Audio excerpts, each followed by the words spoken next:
안녕하세요. 내주한교회 박미나 목사입니다. 오늘 말씀은 역대상 14장 1절부터 17절까지이고 제목은 더 무릎 꿇는 사람입니다. 다윗은 복을 받았지만 교만하지 않았습니다.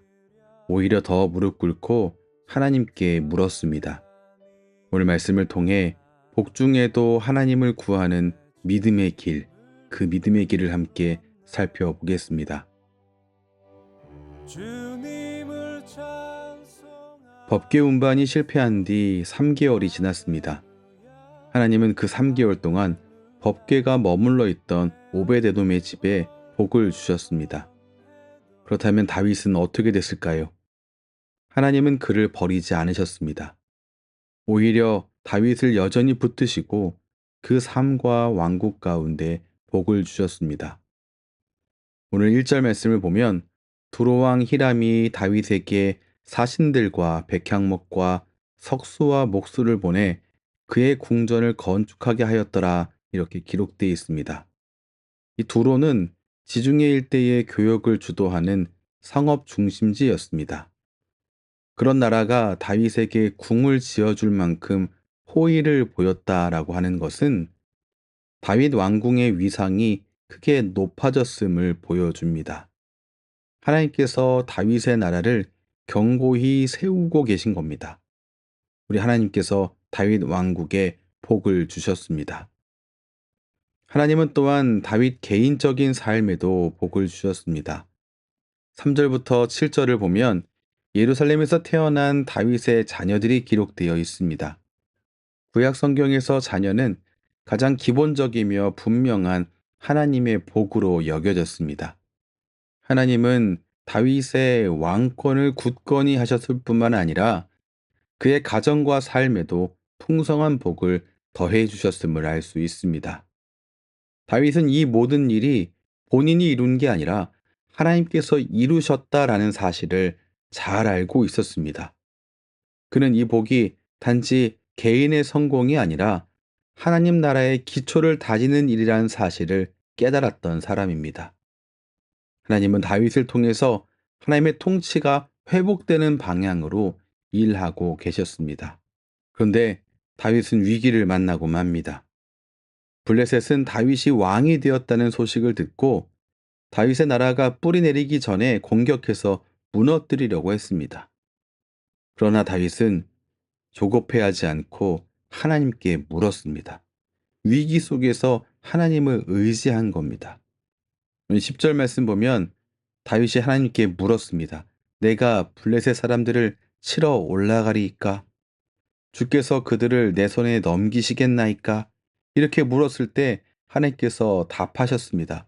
올라가라. 내가 그들을 내 손에 넘기리라. 다윗은 하나님의 응답을 듣고 움직였습니다. 이 승리는 다윗의 전략이 아니라 하나님의 응답으로 이루어진 겁니다. 전쟁은 사람의 손에 달린 것이 아니라 하나님의 손에 달려 있습니다. 무엇보다 중요한 것은 다윗은 모든 일이 잘 풀리는 중에도 마음이 흔들리지 않았고 갑작스러운 위기에도 그 마음이 흔들리지 않고 하나님을 의지했다는 사실입니다. 말씀을 정리하겠습니다. 분명 다윗은 실패했습니다. 그러나 실패가 끝은 아닙니다. 하나님은 다윗을 여전히 붙드셨고 복을 주셨습니다. 그러나 다윗은 그 복에 취하거나 교만해지지 않았습니다. 여전히 하나님께 묻고 또 물었습니다. 우리도 마찬가지입니다.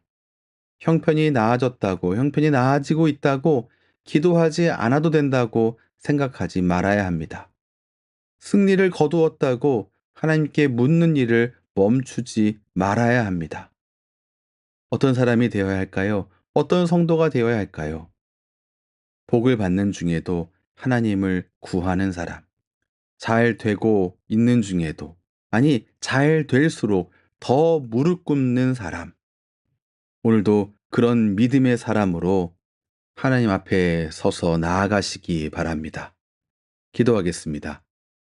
하나님, 다윗처럼 실패 후에도 주님을 놓치지 않고 붙들게 하시고 형통할 때에도 교만하지 않도록 우리를 지켜주시옵소서. 복을 받을수록 더 무릎 꿇는 사람, 성공 가운데에서도 하나님의 뜻을 먼저 구하는 사람이 되길 원합니다.